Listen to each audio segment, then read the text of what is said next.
Bom dia, todos bem?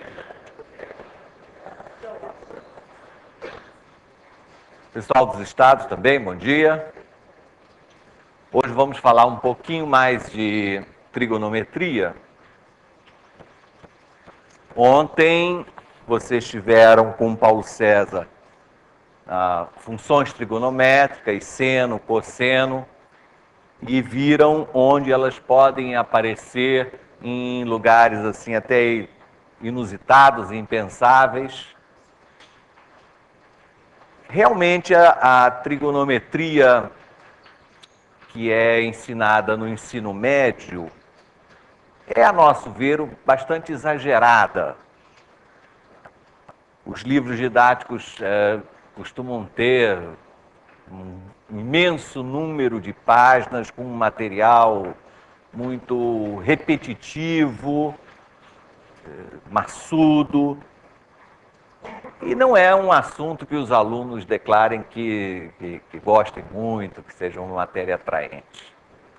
Na verdade, o aluno vai perceber a necessidade de conhecer um pouco de trigonometria quando ele for estudar cálculo.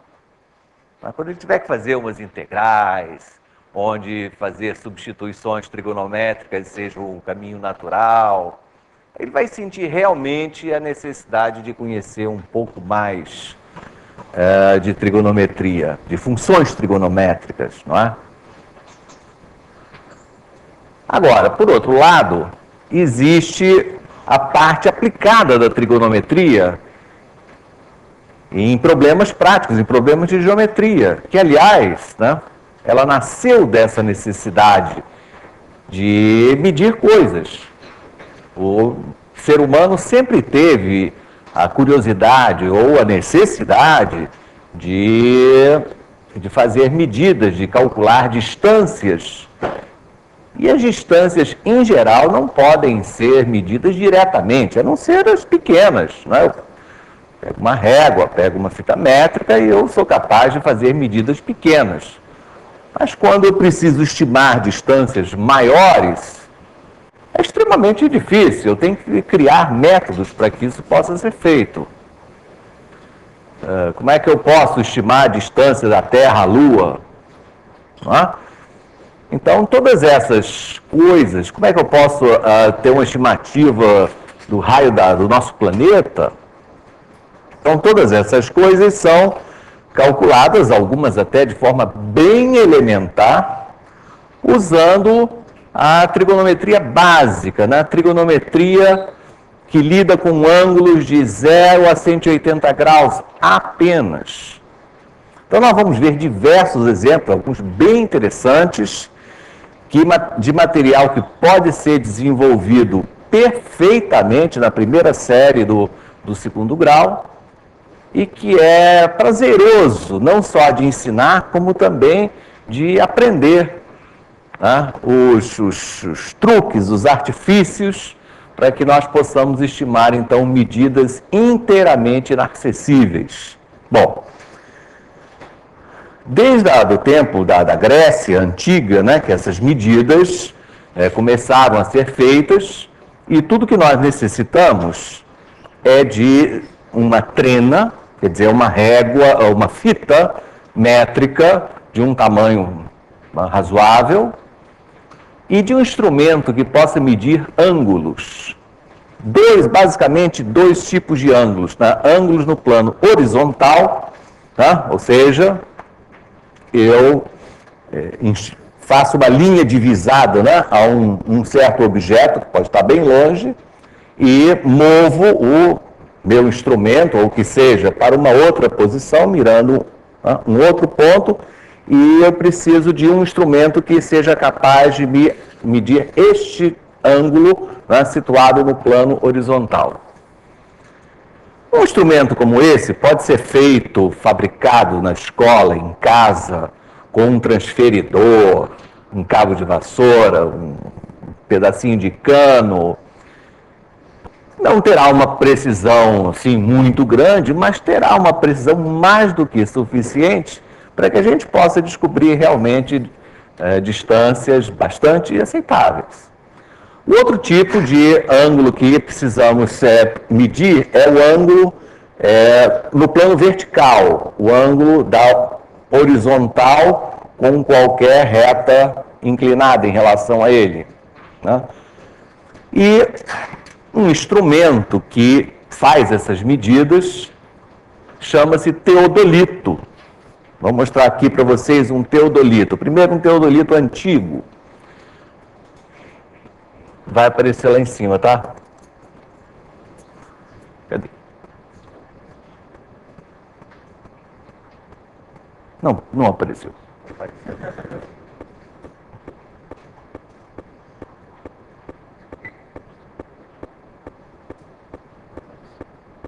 Está esquentando? Bom, vamos então conversar, contar uma piada, não sei.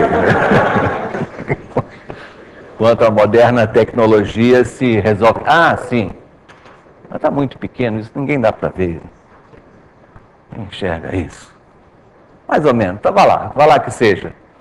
Esse é um instrumento bastante antigo, ele tem cerca de 200 anos, do início do século XIX. Vocês reparam que existe uma luneta, não é? Vocês têm um disco, né, uma roda, num plano vertical, justamente movendo a luneta a uma graduação, né, que nós então fazemos a leitura do ângulo de uma linha divisada em relação ao plano horizontal. É capaz que vocês possam ver também, junto à base do instrumento, uma outra roda, tá? Com uma outra luneta, e essa então vai medir o ângulo no plano horizontal. Tá?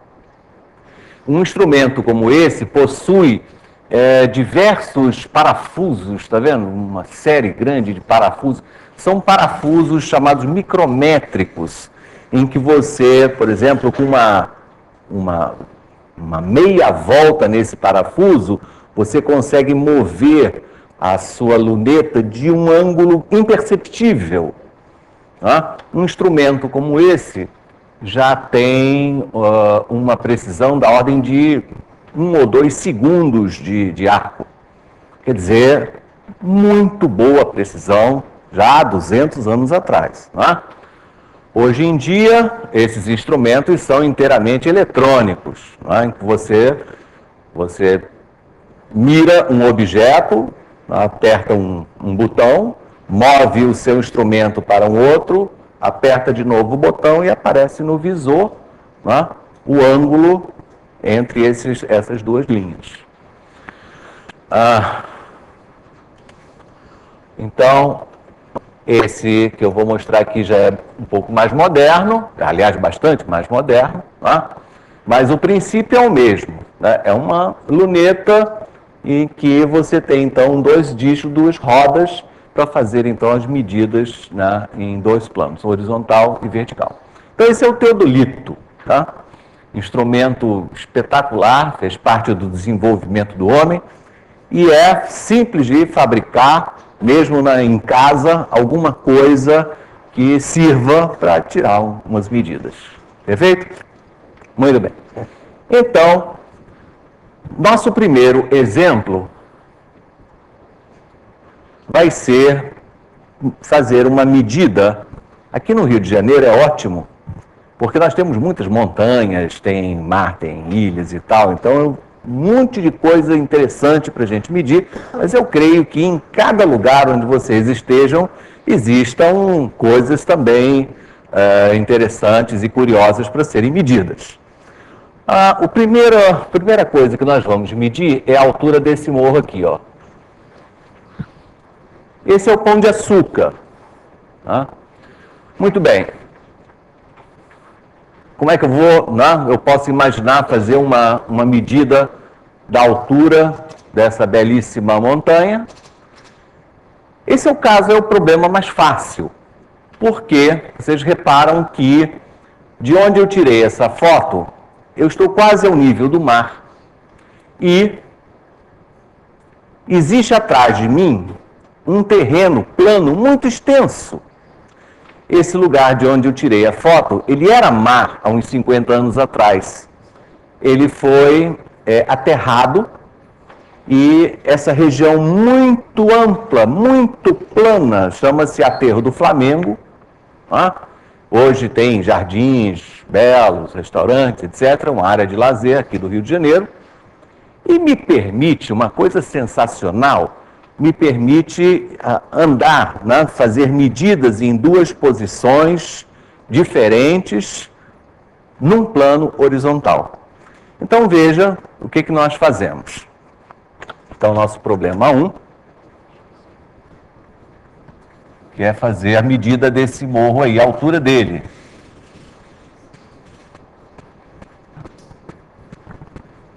Vocês trouxeram uma máquina aí? Porque eu não tenho aqui, não vou fazer conta nenhuma. As contas ficam aí por conta de vocês, não é? Então, vamos fazer essa medida. Sabe o que eu fiz?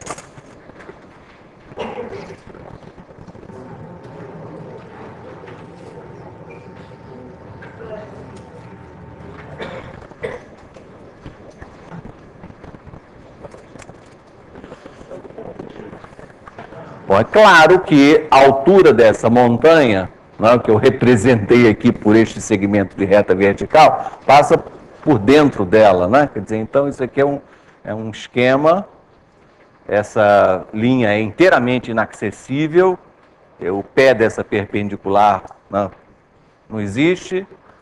Então o que fiz eu? Eu fui lá longe e peguei o meu teodolito, né? Então está aqui no ponto A. Quer dizer, todas as medidas que eu fizer vão ser da luneta do teodolito para cima, né? Depois é só acrescentar esse 1,60 m, 1 metro e tanto, né? Até o chão, enfim. E então, num certo ponto, eu medi um ângulo de 10 graus. Essa medida, como é o primeiro problema, foi aproximada. Aliás, na verdade, os ângulos que ocorrem na vida não são absolutamente os ângulos bonitos, como o Paulo César falou ontem, né?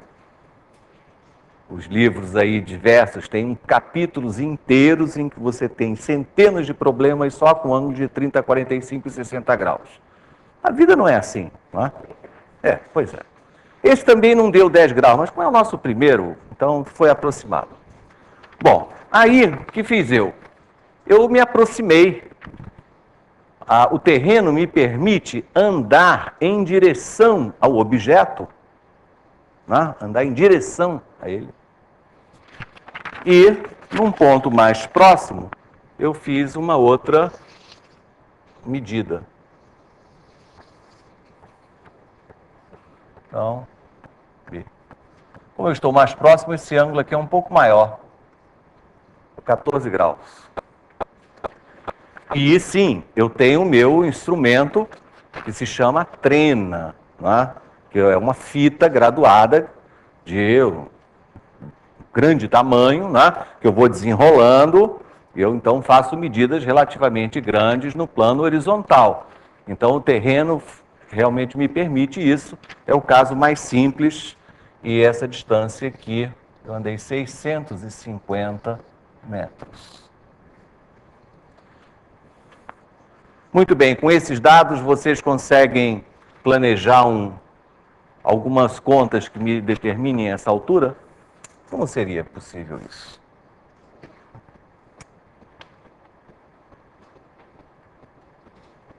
Sugestões. Aqui perto de mim querem botar um X. Tá certo, vamos botar um X. Eu já sei onde é que ele quer. É aqui.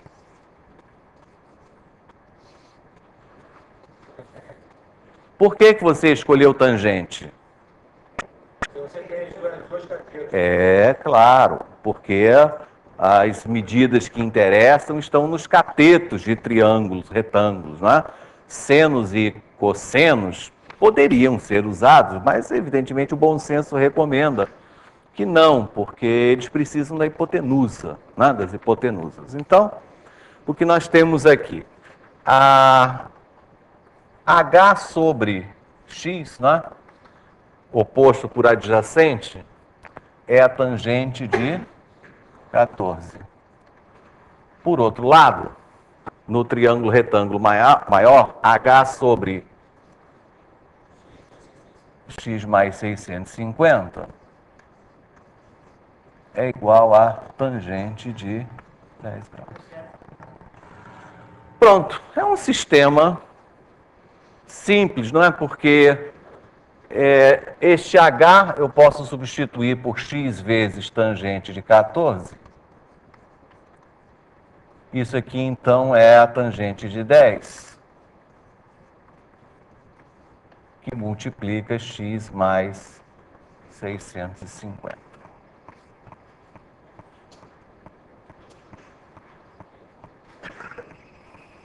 Né? Bom, aí façam as contas. Né? O pessoal que tem a máquina aí pode explicitar o x se quiser, ou então ver quanto valem isso daí aproximadamente, né? Então você vai ter x igual a alguma coisa, mas o que interessa é o h, né? Então o h, que é o x vezes a tangente de 14,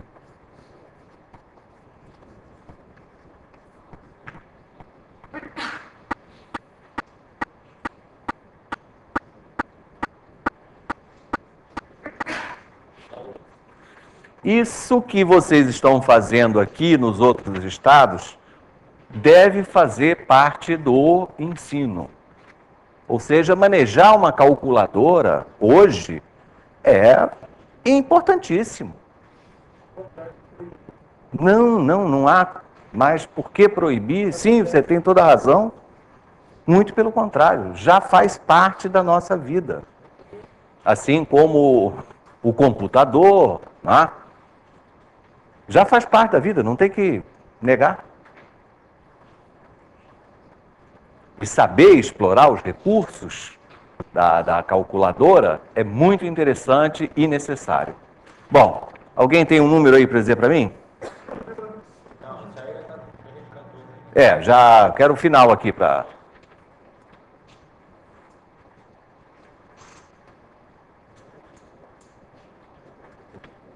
...391 metros.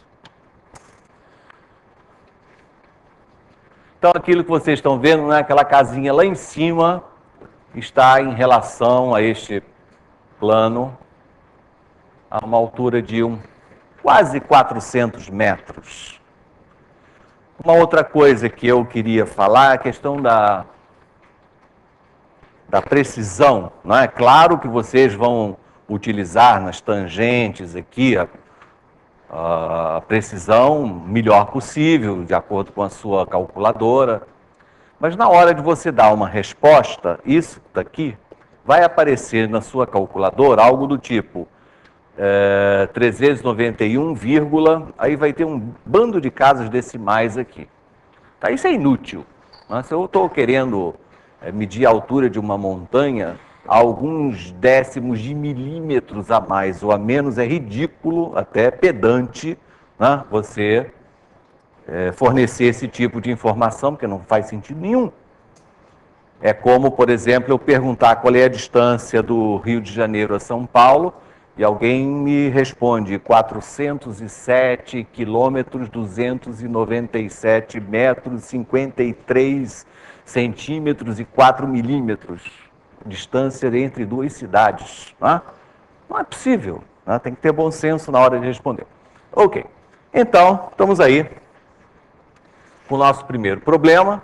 E muita coisa se faz só assim, com a trigonometria do triângulo retângulo. Nem sempre a gente consegue reduzir tudo a triângulo retângulo. Então, nós precisamos de, num triângulo qualquer, ABC, e lados A, B e C pequenos, conhecer as duas fórmulas mais úteis que relacionam lados e ângulos, né, de qualquer triângulo. Uma se chama a lei dos cossenos, conhecida, que se escreve assim. Não vou fazer a demonstração aqui, porque essa aula é uma aula prática e a demonstração se encontra em qualquer lugar, quase.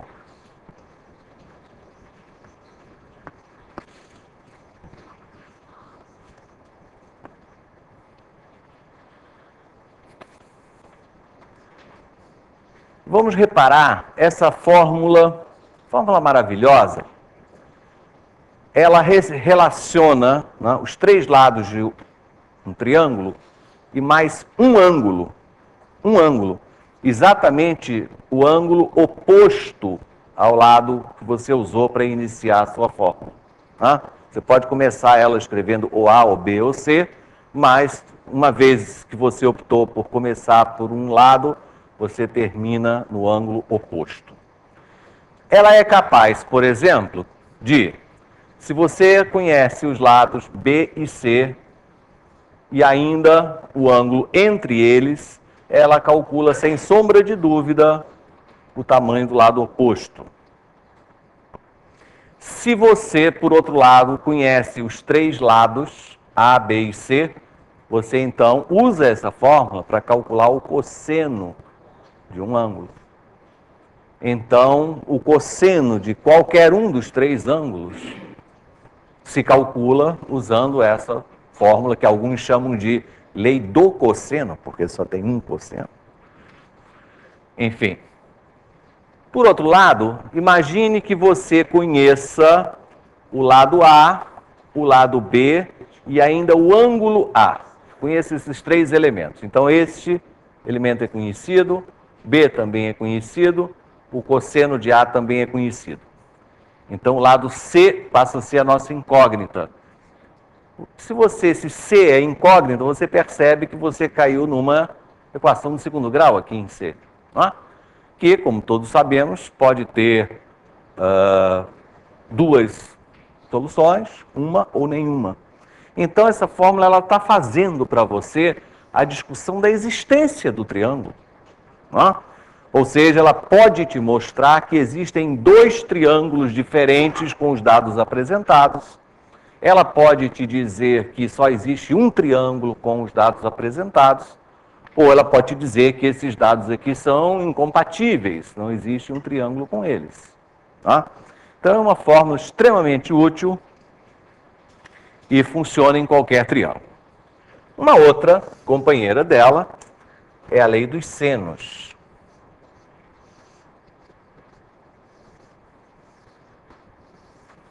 A lei dos senos afirma que a razão entre um lado e o seno do ângulo oposto é constante.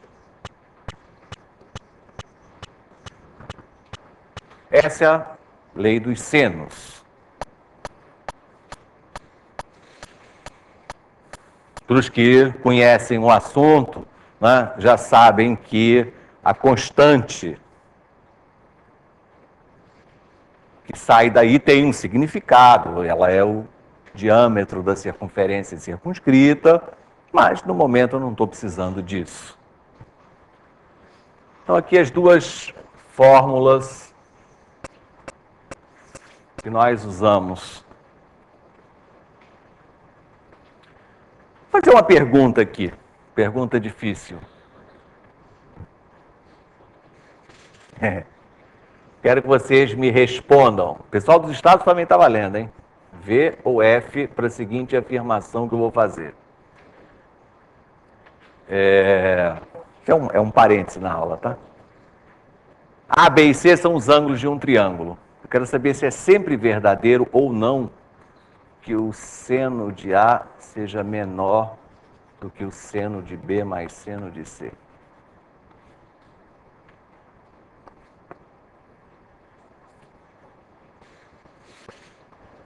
Vocês têm 1 minuto para meditar.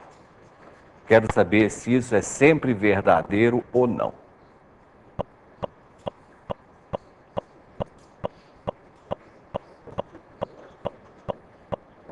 Qual é o chute? Eu acho que esse verdadeiro que é a soma dos dois. É claro, é porque você é inteligente. Já que eu perguntei, a resposta deve ser essa, né? Senão não teria perguntado. Bom, E a soma dos outros dois ângulos vai ser sempre maior do que o ângulo que você somou,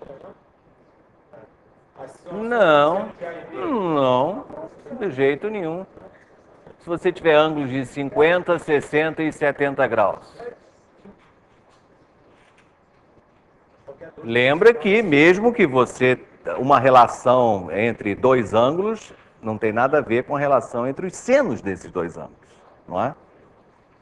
É verdade sim, gente. Isso é sempre verdade. Por quê? Uma coisa que poucos atinam a respeito da lei dos senos é que isso aqui é uma proporcionalidade. Ela está te dizendo que este triângulo que tem lados A, B e C, ele é, na verdade, semelhante a um outro triângulo cujas medidas sejam seno de A, seno de B e seno de C, não é isso? Semelhança de triângulos, não é exatamente esse fato? Dois triângulos são semelhantes se, somente se, seus lados são proporcionais. Então, dizer, né, que A, B e C são proporcionais, respectivamente, a seno de A, seno de B, seno de C, quer dizer que, no fundo, nós temos dois triângulos semelhantes.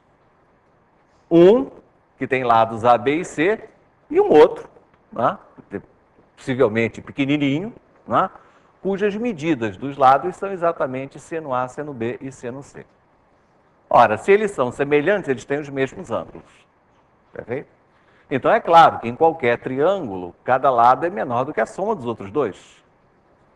Portanto, esse fato é verdadeiro ou não para qualquer triângulo? Claro. Então, vou fazer outra pergunta. Eu quero saber se é verdadeiro ou falso a seguinte afirmação. A, B e C são ângulos de um triângulo, não é? E eu afirmo que o seno ao quadrado de C é igual ao seno ao quadrado de A mais o seno ao quadrado de B. Se isso acontece, então eu afirmo que o triângulo é retângulo.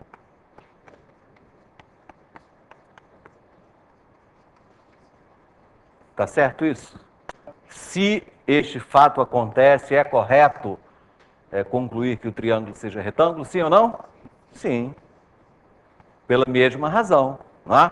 O triângulo cujos lados são seno de A, seno de B e seno de C é semelhante ao triângulo cujos lados são A, B e C. Se um é retângulo, o outro também é. Não é? Então foi só um detalhezinho, já que eu citei a lei dos senos, não podia deixar de falar nisso, não é? Que poucos percebem essa proporcionalidade significa uma semelhança. Bom, então agora nós vamos fazer a nossa segunda medida. Então, eu estou nesse mesmo lugar chamado Aterro do Flamengo, tá certo? Infelizmente, semana passada aqui no Rio, choveu o tempo todo e as fotos não saíram lá, essas coisas. Então, um pouco para o lado esquerdo, fica a entrada da nossa Baía, Baía da Guanabara. E do outro lado existe uma cidade muito importante chamada Niterói. Niterói é uma cidade... Sim. Como disse aqui para todos ouvirem que a melhor coisa de Niterói é que de lá se pode enxergar o Rio de Janeiro. Então, vamos enxergar. Bom, como eu disse, o dia estava ruim. Eu estou aqui na beira d'água, né, no aterro do Flamengo. Dá para ver a entrada da Bahia, né? O Oceano Atlântico está à direita, o interior da Bahia do lado esquerdo, e nós temos então a cidade do outro lado. Aí eu perguntaria, a que distância eu estou do outro lado? Eu quero estimar isso. Será o quê? 1 quilômetro? 2? 10 quilômetros? 20? É, só nadando, certo? Se você não morrer antes, ou se um tubarão não te comer no caminho, né? Tá bom. Mas você vê, mesmo você olhando, é muito difícil você estimar uma distância, né? Então, o que eu preciso? Se o dia tivesse mais bonito, seria até mais fácil. Mas dá para quebrar um galho. Eu preciso escolher um ponto de referência do outro lado. Esse conjunto aqui de prédios que vocês estão vendo chama-se a Praia de Caraí. E vou tentar aumentar um pouquinho aqui, uma região.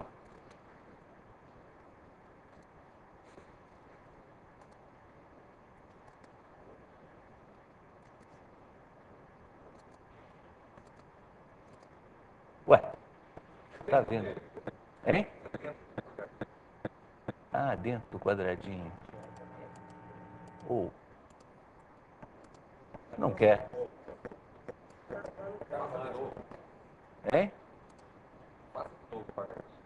Então, vou começar tudo de novo. Olha, o quadradinho que você me mandou está aqui.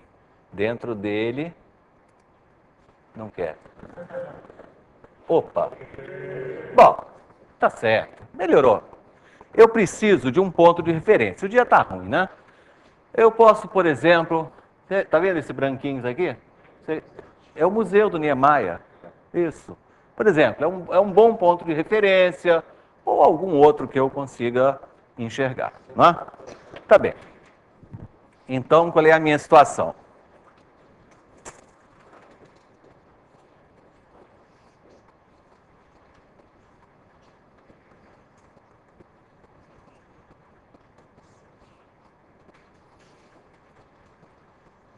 Eu estou em A.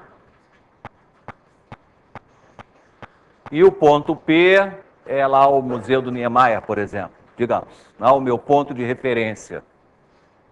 Então eu quero estimar esta medida. Exato?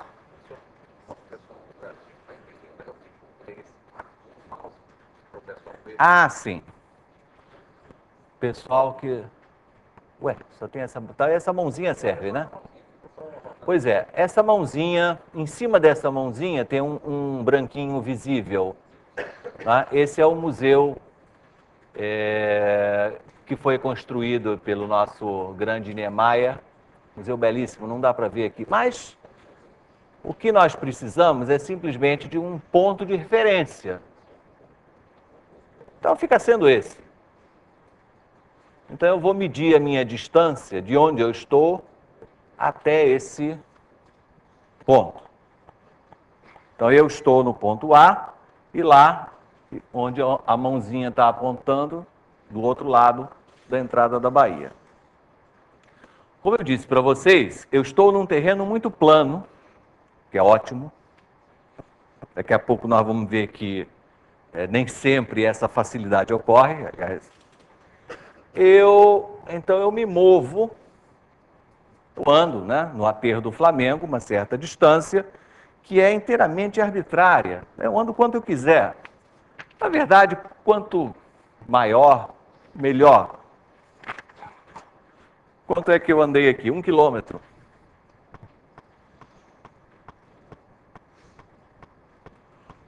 E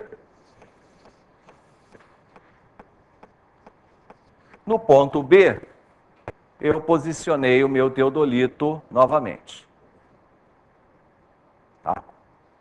Bom, então deixa eu falar com mais calma. Os pontos A e B estão fixados no chão, certo?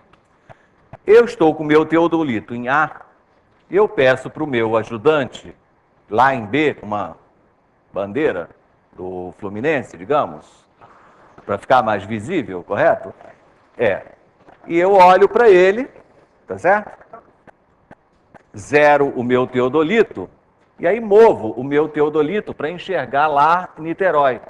Quer dizer que eu estou medindo no plano horizontal este ângulo. Perfeito? Esse ângulo eu medi 119 graus. Aí eu faço o contrário. Eu vou com o meu teodolito para B e peço à minha ajudante que me acene de A. Eu olho para ela, depois movo o meu teodolito até Niterói e meço então este segundo ângulo. Este segundo ângulo foi de 52 graus. Pronto. Basta agora lápis, papel e a calculadora. Como eu determino essa distância?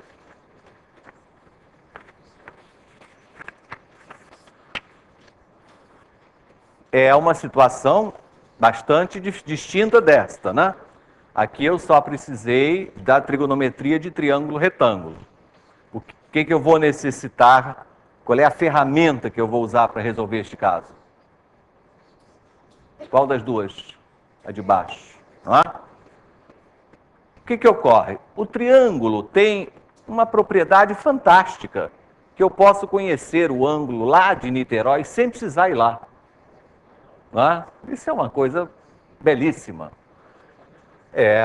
Então, o ângulo P, quanto é que dá? 9, né? Pronto. Não fosse essa propriedade, eu teria que ir a Niterói fazer uma medida. Não estamos aqui para isso. Então, a lei dos senos diz que 1 quilômetro sobre o seno de 9 graus é igual a x que eu desejo sobre o seno de 52.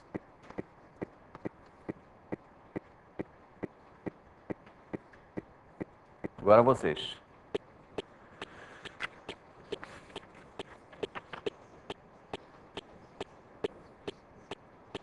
Em torno de 5 quilômetros.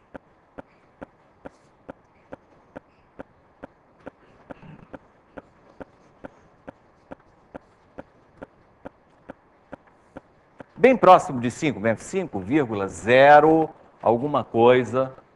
Quer dizer, tá vendo? Ó? 5 quilômetros, eu não seria capaz de simplesmente, olhando uma distância, estimar que seriam 5 quilômetros. E uma conta inteiramente elementar me resolveu esse caso. Bom, o que acontece então até agora? Eu estou transitando num plano horizontal, quase ao nível do mar, extremamente conveniente. Acontece que o mundo não é feito só de planos horizontais, certo? Então é muito difícil eu ter um terreno plano para me movimentar e fazer as minhas medidas. Então, o nosso terceiro problema, agora um pouco mais, chega a ser difícil, mas temos que pensar um pouquinho, é o seguinte. Nós temos aqui no Rio uma outra montanha muito famosa, é onde se encontra o Cristo Redentor.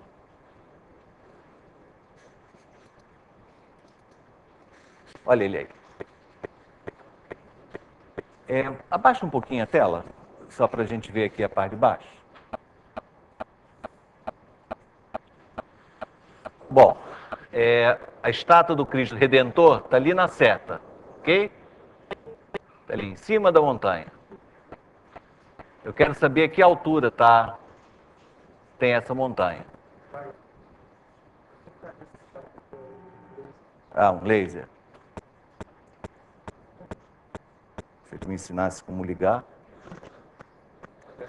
Ah, tá ótimo. Hein? É melhor usar o mouse. Ok. O que você percebe aqui? Existe um lago na minha frente que se chama Lagoa Rodrigo de Freitas. Não é? E eu não consigo, como eu fiz no Pão de Açúcar, me aproximar desse objeto num terreno plano para tirar duas medidas. Não consigo fazer isso. Ali na outra margem, eu tenho realmente um terreno plano, mas ela praticamente está quase na encosta da montanha. Então temos um problema real aí para resolver, né?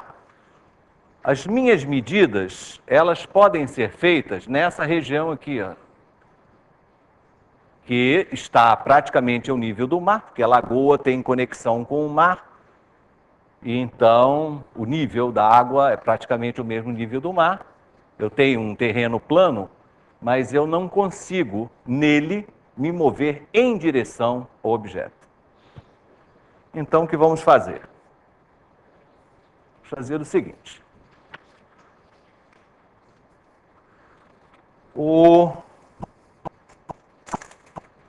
fazer aqui um desenho. O Cristo Redentor está lá em cima. E esse P significa o pé da perpendicular, tá? Por dentro da montanha. Pé da perpendicular nesse plano horizontal onde eu estou, tá? O plano aí da superfície da lagoa.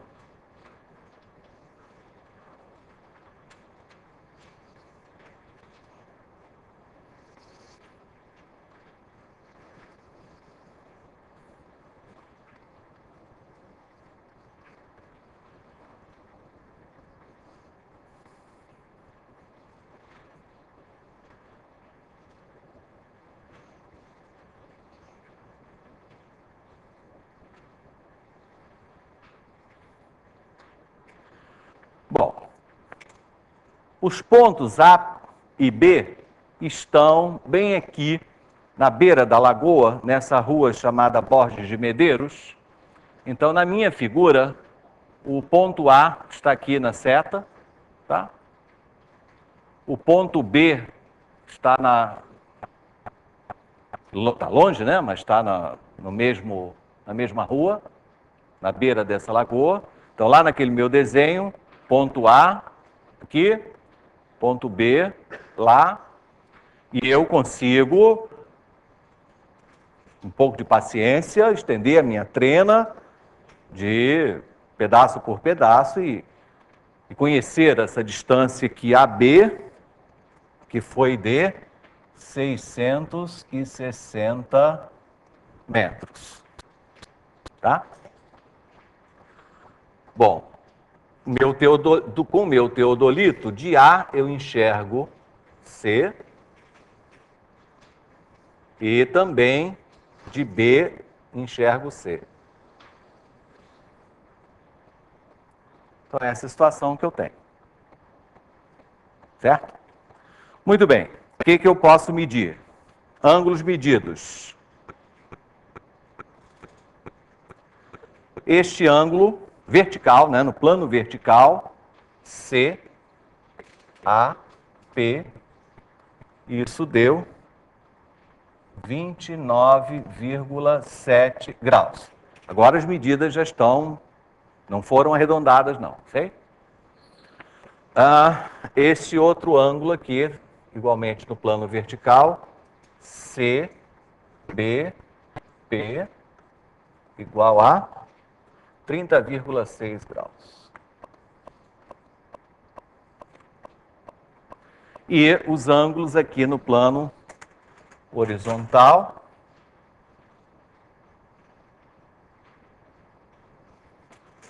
o ângulo PAB, que deu 70,5 graus, e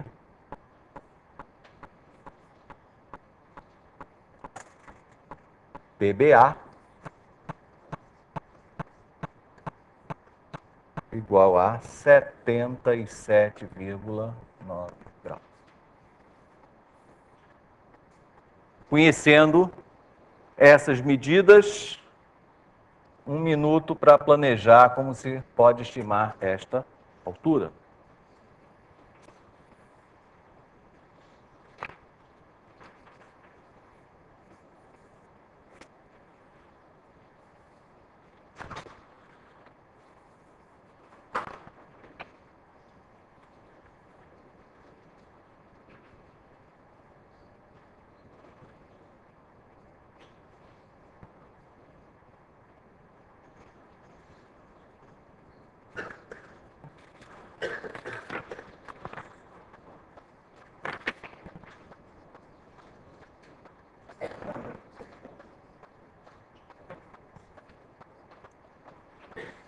Bem, o nosso tempo é curtíssimo, vamos lá.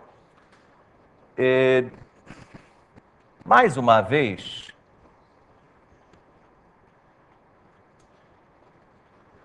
quem conhece dois ângulos de um triângulo, conhece o terceiro, não é? Então, ali no ponto P, também no plano horizontal, quanto vai dar aquilo? 31,6.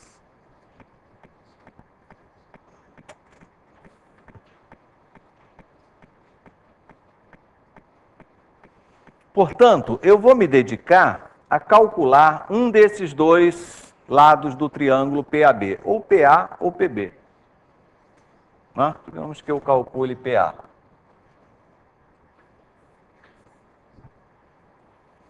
Claro, lei dos senos, evidente, não é? Então, essa medida x sobre o seno de 77,9 grau é igual a 660 dividido pelo seno de 31,6 graus. Máquinas funcionando.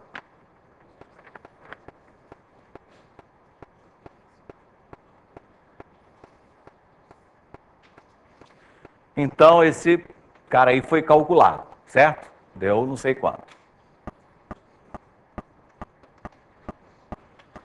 Bom, o resto é fácil, porque h sobre x é a tangente de um ângulo conhecido.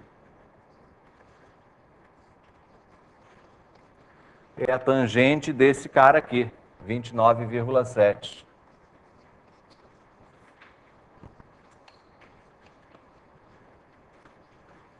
X já foi calculado, só fazer então mais uma conta.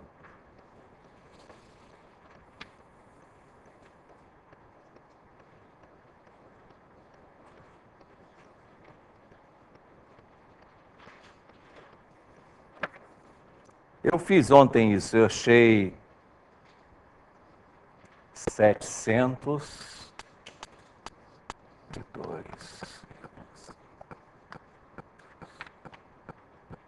Esse meio metro também é puro exagero, né? 703.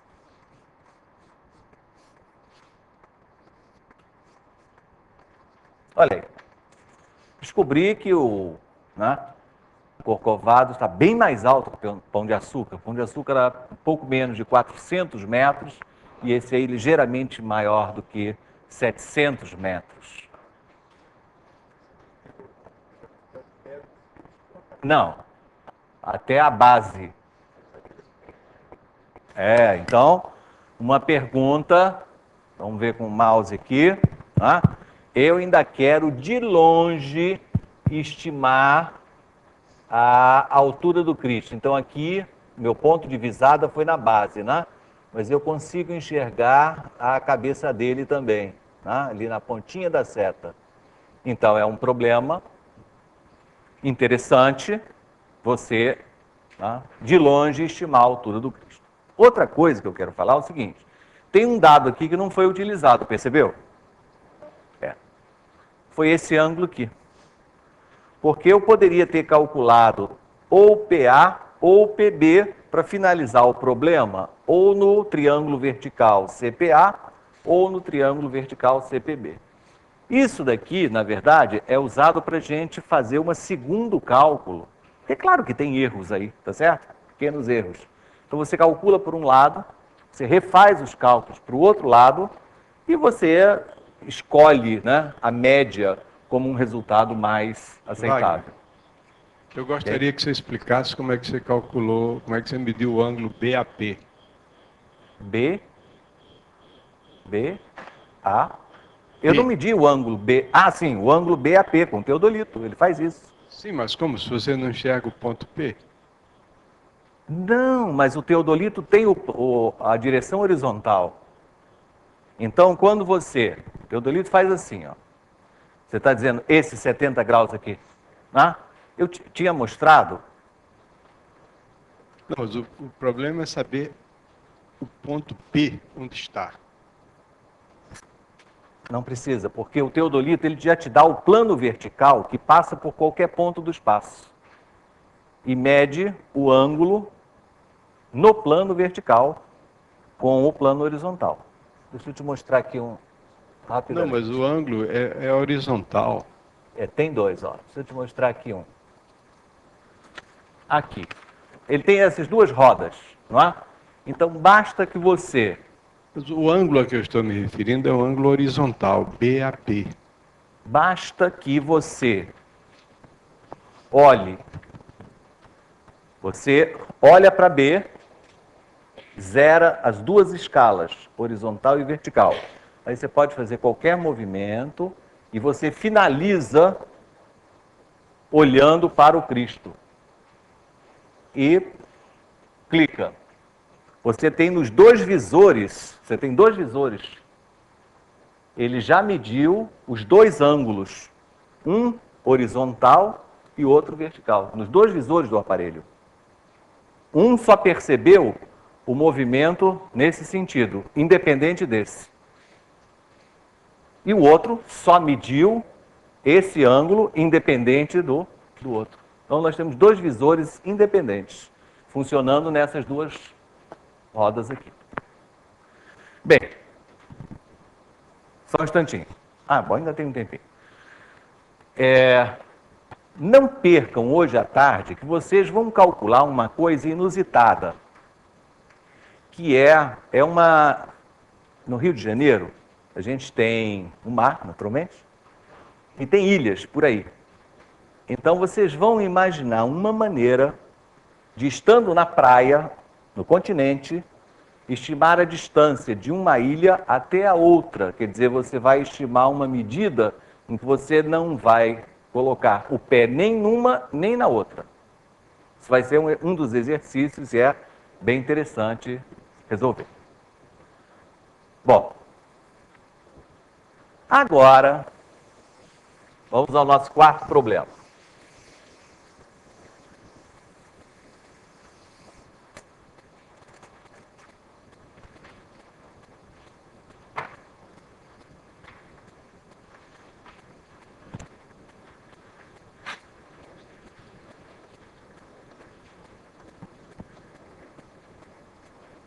Olha o que você vai calcular agora.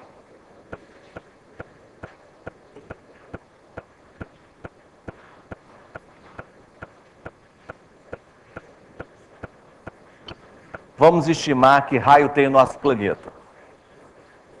Medida mais inacessível, impossível, não é? O que nós vamos fazer? Que truque nós vamos imaginar para fazer essa medida? Sem pegar um foguete e ir para o espaço, tá certo? Aqui, pé no chão mesmo. Olha bem uma das soluções. Pegamos o nosso instrumento, o teodolito, e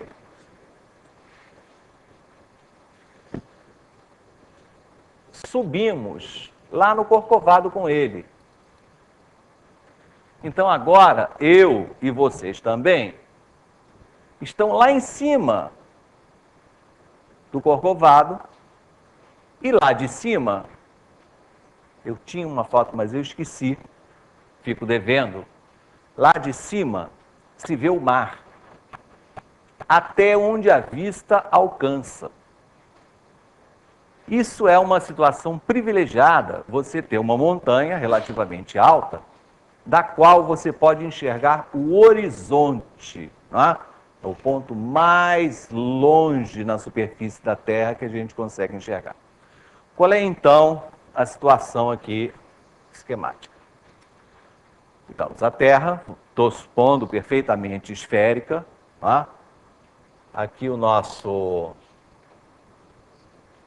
montanha ultra exagerada, o observador aqui, a altura dessa montanha já está calculada ali, 703 metros, tá? E eu coloco o meu instrumento na posição horizontal. Alguém sabe me dizer, assim, lidando no nosso planeta, o que é uma reta horizontal? Quando é que eu digo que uma reta é horizontal?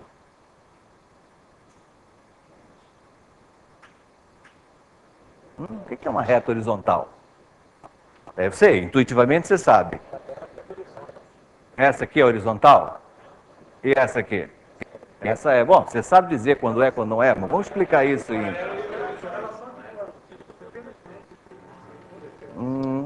Essa reta horizontal seria horizontal para o nosso colega lá de Porto Alegre, por exemplo? Pois é, essa reta daqui é horizontal para o pessoal de Porto Alegre? Não. Então, reta horizontal, mais precisamente, é uma reta que é perpendicular a uma reta vertical. Não é simples? Uma reta é exatamente isso. Uma reta é horizontal quando ela é perpendicular a uma reta vertical. E a vertical... Não! O diabo é que uma reta vertical não é aquela que é perpendicular à horizontal, não é? Pois é, essa é a diferença entre você fazer a geometria em pequenas dimensões, geometria euclidiana, né? Então você estabelece que um plano é horizontal, todas as retas perpendiculares a esse plano são chamadas verticais, duas retas verticais são paralelas entre si. Isso tudo está regulado por um sistema de axiomas, não é? Porque nós combinamos que assim vai funcionar. Agora, esse modelo não se aplica nesse mundo, no mundo que nós estamos habitando, não é? Em que duas retas verticais não são absolutamente paralelas. O que é uma reta vertical quando a gente está trabalhando no planeta? Reta vertical por um ponto. É reta que passa por esse ponto e pelo centro da Terra. Então, reta vertical é por um ponto P, é uma reta que passa por P e pelo centro da Terra. Qualquer reta perpendicular a essa reta vertical se chama reta horizontal. Bacana, não é? Então, é um momento em que a gente tem oportunidade de explicar para os alunos, não é?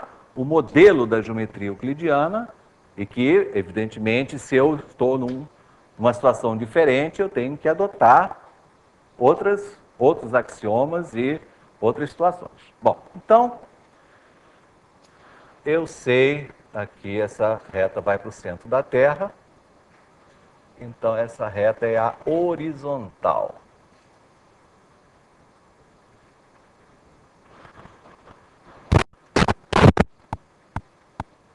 Agora, para o observador em O, o que é horizonte? O horizonte, essa palavra quer dizer o quê? O horizonte.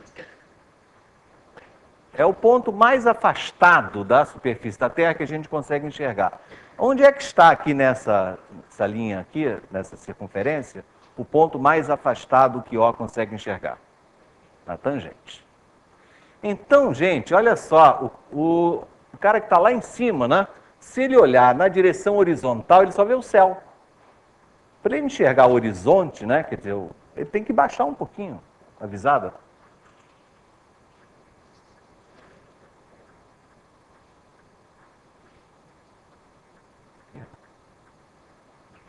Então aqui está o horizonte.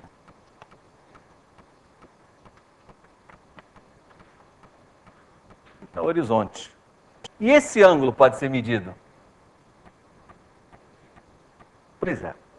O truque está em usar esse ângulo. Esse ângulo foi medido lá, deu 0,85 de grau. Isso não é nada. O instrumento utilizado tinha até uma precisão pequena. Podia ter feito essa medida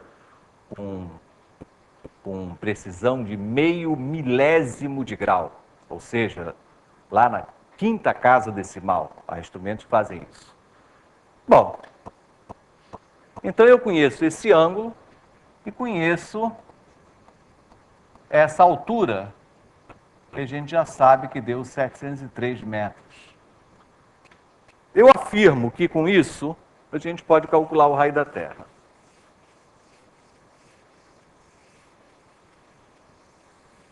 Como? No lugar daqui, deixa eu botar uma letra. Vou botar alfa. E esse alfa, então, é de 0,85 graus.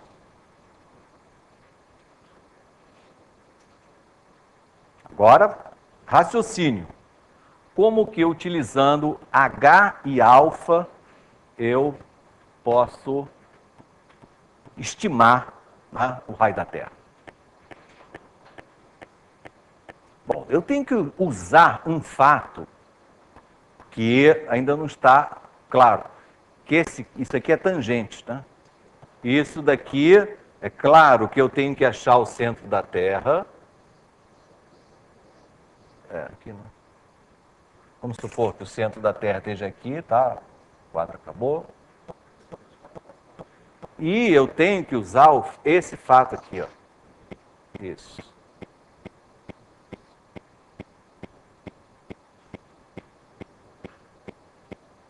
Aqui está o raio e o fato que isso é reto. Agora sim, está fazendo sentido. O que mais? Ah, muito bem. Vamos todo mundo pensar. Ele afirmou que o ângulo central também é alfa. Por quê? Porque esta reta é a reta vertical. A reta horizontal, por definição, é perpendicular à vertical, né? Então, eu tenho um ângulo reto em que uma parte dele é alfa, o restante é o complemento de alfa. Como este ângulo é reto e este é o complemento de alfa, aqui é alfa.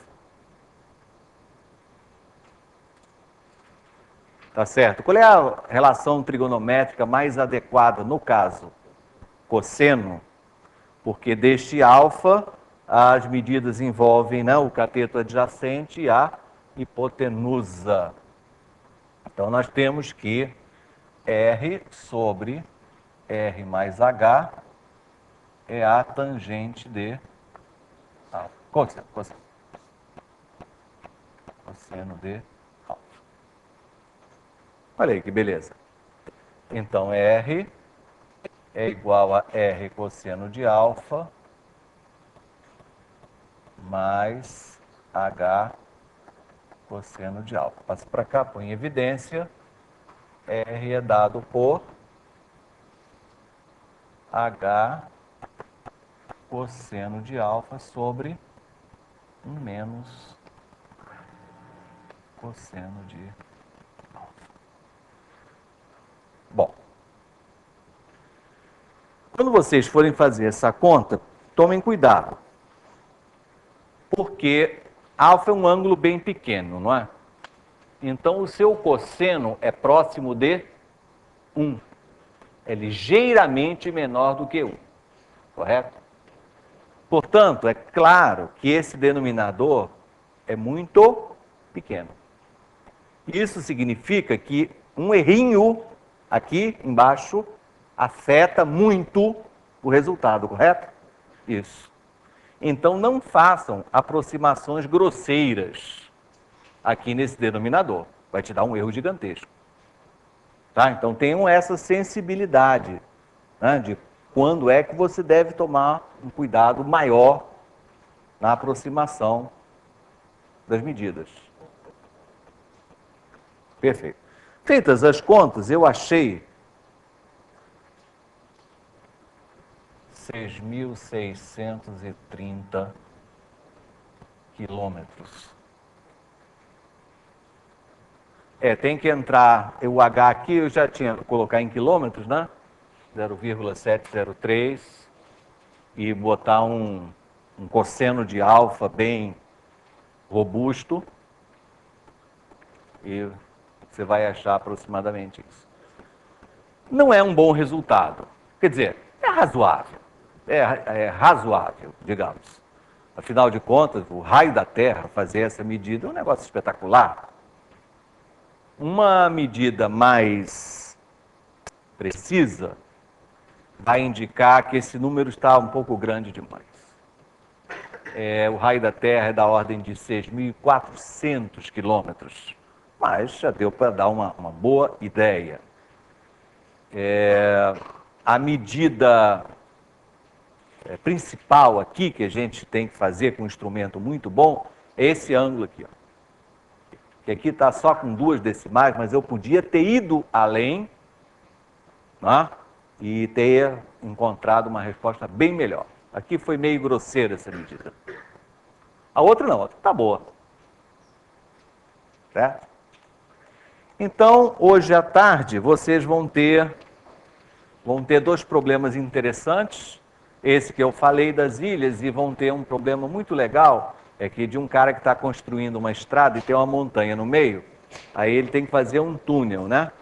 Então, um cara não vê o outro. Então, eles vão começar a perfuração dos 2 lados. Então, como é que eles planejam para que se encontrem no meio? Tá? Vai ser bem interessante. Ok? Obrigado, então. Até a próxima.